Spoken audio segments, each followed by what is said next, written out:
I remember as a kid riding the school bus, and I used to get in fights with people because my mom was always pregnant, and people used to talk shit, so my mom was fat when she wasn't. She was just pregnant, or they'd call her a whore.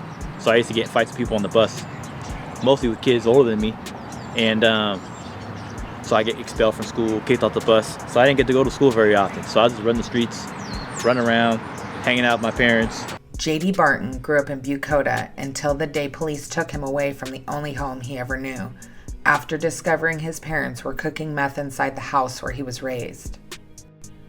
Shows like Breaking Bad went on to emulate this era, but we're going to show you where ideas like this were originally cooked up and the real damage it caused. My name's Starsha Aguirre, and we're here in Bucoda, Washington, where JD and I grew up when we were kids, running amok. Our parents always made it a top priority that you don't talk about family matters or any matters with anybody outside of your family, and that's just the way it was. You know, it was beaten to us. It was embedded into us, even in the whole community. Like, you just didn't talk about people's business. You just didn't. And people that did that, you seemed to get their ass whooped. Even my grandma, cute, sweet old lady, she would tell the police, like, "Why are you harassing me? Leave me the fuck alone. What's your probable cause for pulling me over? I'm with my granddaughter. Is this what you want her to think about police?" So anytime the state would get involved, whether it be CPS, DSHS, we just wouldn't say nothing at all. We'd just be quiet, you know? I got nothing to say, fuck you, you know? But almost everybody in the family, like, what happens at home stays at home. Don't talk to the police. When CPS would come talk to you at school, you're supposed to act like you got the white picket fence, Brady Bunch family. John Snaza, Thurston County Sheriff from January 2011 to December 31st of 2022. And I was assigned the Thurston County Narcotics Task Force, and I was assigned to the meth lab team for Washington State Patrol, and then later Thurston County became a lab team with the SWAT team, Thurston County SWAT. As a kid growing up, this was pretty much a biker's town, and all I could put what group that was, I'll just say is a red and white group, and everybody pretty much was manufacturing methamphetamines in one form or another. Before the methamphetamine explosion of the 1990s and early 2000s, the drug existed in a very different world. From roughly the 1960s, meth was often referred to as biker crank, a name that reflected both its primary producers and the way it moved through the underground networks. While the exact origin of the name crank is debated, the term stuck and became closely associated with the biker-controlled meth trade before the drug spread more widely in later decades. In the 1970s and early 80s, these outlaw motorcycle clubs built tight, insulated distribution networks that stretched across the West Coast and into parts of the Midwest. The biker groups enforced control through reputation, loyalty, and violence when necessary, which kept the trade comparatively contained and controlled. Rather than the chaotic, decentralized landscape that would come later, this period was defined by a kind of underworld order, where access to meth was largely dictated by who you knew and which circles you were trusted in.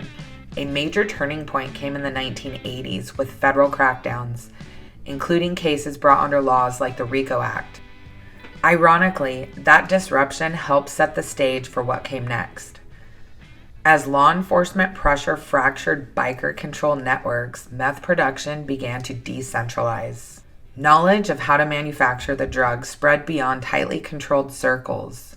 By the late 1980s and into the 90s, smaller independent labs began popping up across rural and suburban America. At the same time, new production methods made it easier and cheaper to produce meth with widely available ingredients. Around the same time in the late 1980s and early 90s, the meth trade began shifting again as large-scale super labs linked to Mexican trafficking networks entered the picture, bringing industrial, high-level production that far exceeded the output of earlier biker-run operations. These organizations, often associated with groups like the Sinaloa Cartel, produced high-quality, pure methamphetamine in bulk and relied on established domestic distributors to move it across the United States. According to law enforcement, outlaw motorcycle clubs became key partners in this evolving system, using their entrenched networks, territory control, and experience in the illicit markets to distribute the product more widely and efficiently. We were the first county in the state to ever receive or be acknowledged as a HIDA county, meaning that high intensity drug trafficking area, Thurston County. You go to residences and you have that, the best way to describe it is a solvent type smell. And a lot of the evidence of a meth lab is usually concealed, but you have those smells, and you see in the beginning you would see a lot of solvent containers, or you would see a lot of back then red phosphorus, so there are a lot of matchbook strips, stuff like that, and then ephedrine pill boxes left around. And we are currently in the 200 block of Cousins Road, and what we see behind us is the remnants of a methamphetamine lab that we had just recently took down. What you have here is Department of Ecology. They've responded at my request that we take down, because of the hazardous material that we have here, we have to call the Department of Ecology, and they'll dispose of these chemicals properly. This is not the type of chemicals that you would just throw away in the garbage or pour out in the soil, because you have contamination process. Police back then hardly knew what they were looking at. These early discoveries began to reveal a pattern. Meth production was shifting away from big city distribution networks towards small local labs scattered across rural Washington. These labs were often crude operations run by small groups or individuals rather than organized cartels. Many of them were hidden in mobile homes, rural properties, or outbuildings where chemical smells and unusual activity were less likely to attract attention. In the beginning, we didn't really, once we figured out that we might have a meth lab, we ended up calling State Patrol, and they would have to come down and attempt to get a search warrant for the residents. But local law enforcement didn't even know what to look for or what to say about getting a warrant for a meth lab, because we really didn't know what all it contained. Behind those doors, officers often found makeshift labs assembled with mason jars, coffee filters, plastic tubing, and camp stoves. The chemicals used in this process were extremely volatile, filling small rooms with flammable vapors that could ignite with a single spark. And this is exactly what happened one night in Tenino to a couple that were cooking meth together in their home. We had a case that happened off of, is out of Tenino, where a couple, they were split apart. They were from the Tenino area, and they actually, she was smoking a cigarette when she was using the microwave to dry out her product, and they used toluene, a solvent, and it caused an explosion. And her husband was in the other room. He ran out of the house, realized that she was back in, and he ran in to bring her out. And they both eventually did pass away because of their burns. But the unfortunate part is that it didn't slow anything down, and there's still more drug labs. So, and they were a known commodity to provide methamphetamine to others. So, yeah, you think that would be a deterrent, because seeing somebody who's been completely burned is probably not something that I wish anybody would ever physically see, whether it's 70% of their body or 98% of their body. So the only thing that wasn't burned was the bottom of her feet. So yeah, those are horrible things to have to be a part of, and to know that the children were still didn't want to get involved in it, ended up getting involved in it. anytime there's like a law enforcement to come in and play, they'd stage up right in the entrance of Bucoda, and so we'd all just play around as kids, but our parents said, hey, jump on these bikes and do your thing, here's this backpack. So at the time, didn't know what was going on, but when you get older, you realize real quick that they're just trying to save the drugs from being raided. So that's just what it was back then. So meth basically came into people's lives who were at home, and they needed energy to, to maybe clean up the house or get past the day, or or as an experimental drug. That's how we first started seeing it and being used. Before it became, I guess, trending for news and other folks to talk about it was happening in people's kitchens here, in garages and mobile homes and trailers that people would just dump off. And then as the children got older, they started experimenting, and unfortunately a lot of them were exposed to being trafficked, exposed to sex crimes, and it just became a way of life for them as well. So that was the huge issue that we're seeing. I mean, we see it today. We promote the, being aware of drug trafficking, but it definitely started back in the early 90s. Pretty much any low-income individual was either forced into it in one way or another, to be a safe house, to be, as they say, a trap house, to manufacture or hold drugs, or people that were part of a certain group where they get to hide out and hang out. It was like a big ass, best way to say it is this town to me, and like Rainier and certain parts of Yelm, was like a big ass compound. The reason why we found more meth labs in and if we're going to talk about Thurston County, why we found them out in Rochester, Grand Mound, Bucoda, Tenino, Rainier, out in Yelm, it's because of the ruralness of it and how methamphetamine was made back then.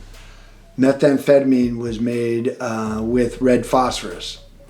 And the unfortunate part about red phosphorus when you made drugs is it created a phosphine gas. And that's what it ended up hurting a lot of people. It wasn't until we did the lithium method that we saw methamphetamine being made more in towns and stuff, because it didn't require as much glassware to do it. In the old days, well, when I say old days, in the 90s and early 2000s, it was a lot of glassware. It required a lot more work. But with the lithium method, when we started learning how to make methamphetamine the lithium way, definitely a lot easier to make, and so you didn't need as much room or space to do that. So, Bucoda, Tenino, Rainier, even Yelm, there's a lot of 1%er biker groups, predominantly one, that had a stronghold into the manufacturing of methamphetamines. You didn't really start hearing about an epidemic until late 90s, early 2000s, 2001s, but it was here, and it affected the community in a big way looking back. 7-8 years before you start hearing it in the media. And that's when we all acknowledge that we do have a meth problem, and that we need to start getting educated on how we're going to tackle the problem, deal with the drug crisis, the selling of the drugs, the making of the drugs. And if you weren't making it, then you were buying it or selling it. And what does the consequences mean? How are we going to go with prosecutions, and how are we going to deal with that? My name is Joseph Wheeler. I'm a retired senior deputy for the Thurston County Prosecutor's Office. Thurston County was probably one of the top 2 or 3 leaders in methamphetamine busts in the state. There was a huge methamphetamine problem in Thurston County. And the big part was, in the beginning, it involved not just local law enforcement, but it involved hazmat, Department of Ecology, fire, because they needed to remain on scene the entire time, provide decon. You had to figure out ingress, egress. What were you going to do with the suspects? How are you going to transport them? What was going to happen to them when they go to the jail?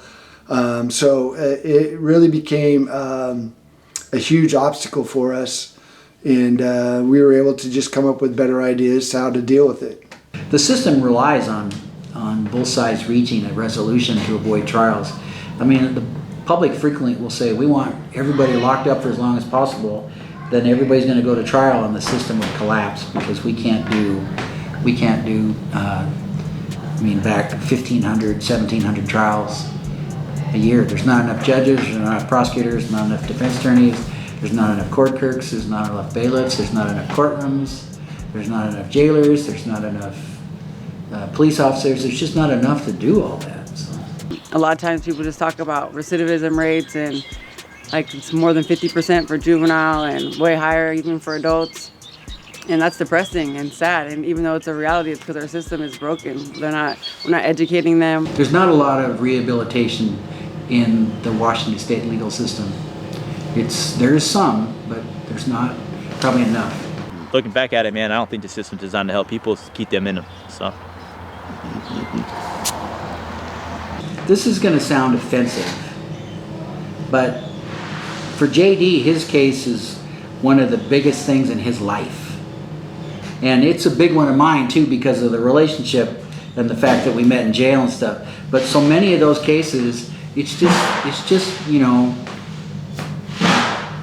candy bars going down the conveyor line to get wrapped in a wrapper,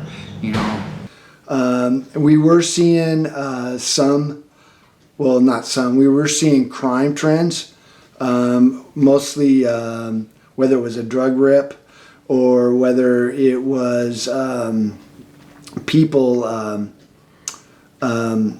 leaving their kids unattended. So then we're getting called to an unattended child or left at home. So I said idle time is dangerous, especially for a young boy. I think structured activities is the way to keep somebody on balance and on track.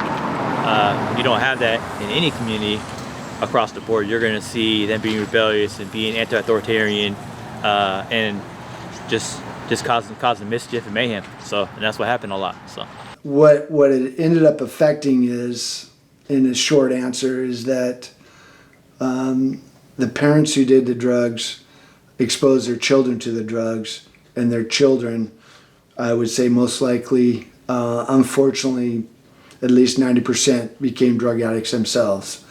The one big thing that we were seeing is that when a parent or anybody is on methamphetamine, not only can they not take care of themselves, but they can't take care of others.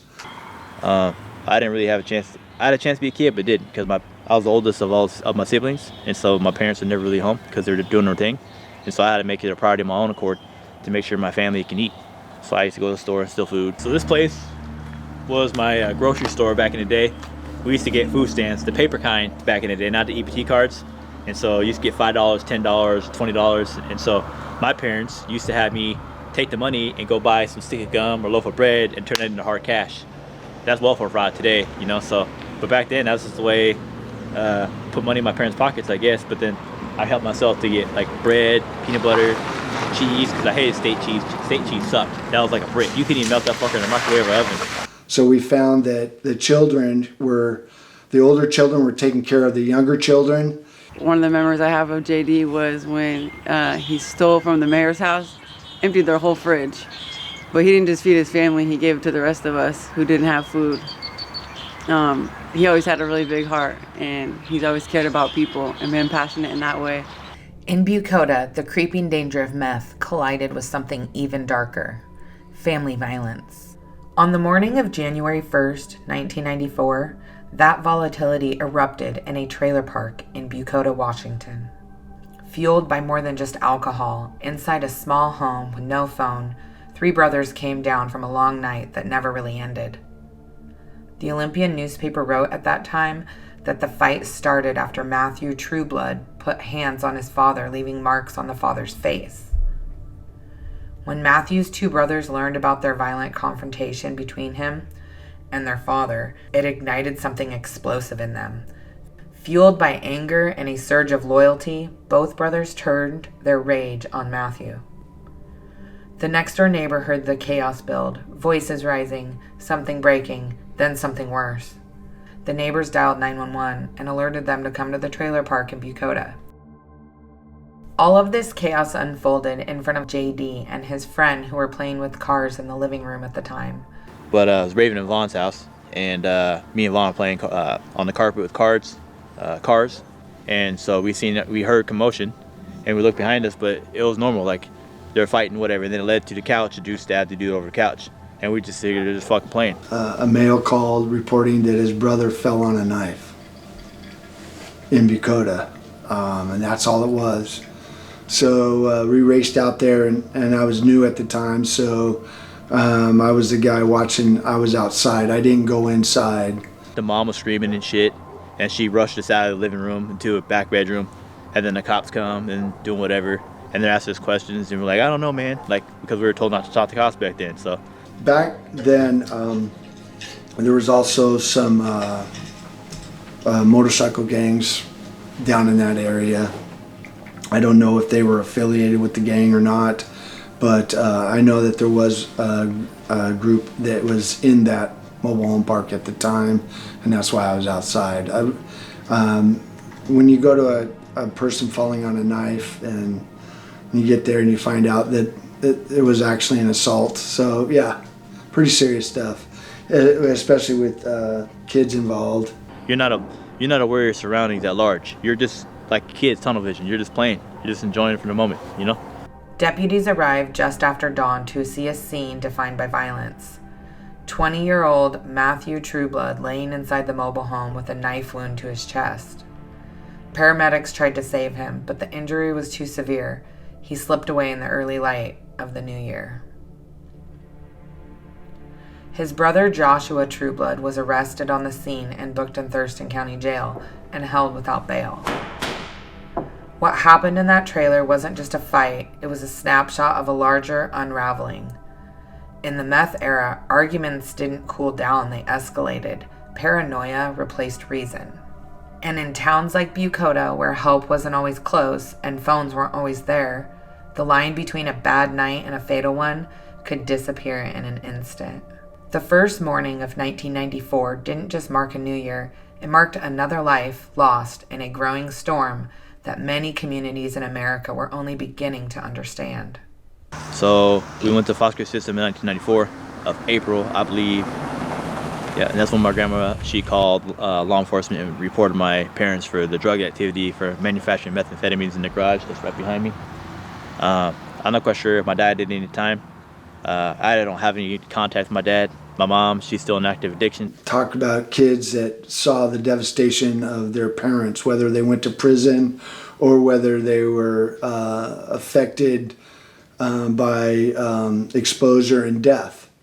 The kids would say, I'm never going to do that. And unfortunately, they did fall into that same lifestyle.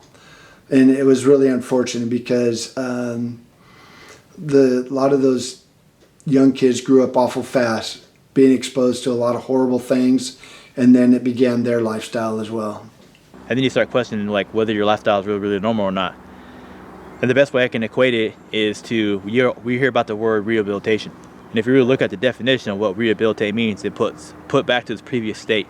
And so if I grew up the way I grew up, and a lot of these kids grow up in dysfunctional families, then why would you put someone back to the previous state? You have to rewire their whole thought process and their belief system. As a parent, I always tried to be the best parent I could. That didn't mean my kids stayed out of trouble. Just like I had good parents, but that didn't mean I stayed out of trouble. So we all find our own paths to hopefully doing the right thing. Unfortunately, if you don't have good mentorship, parents who care about you, people who care about you, then you're going to fall into a different category. And whether the school gets involved to help you out, whether friends get involved to help you out, or people just don't want to involve themselves in your situation. So what I would say is that unfortunately we all have a chance to fall into the wrong path. It just depends on who's going to help us do the right thing. Subscribe to our channel and don't miss the next chapter, where the real cost of this epidemic comes into focus.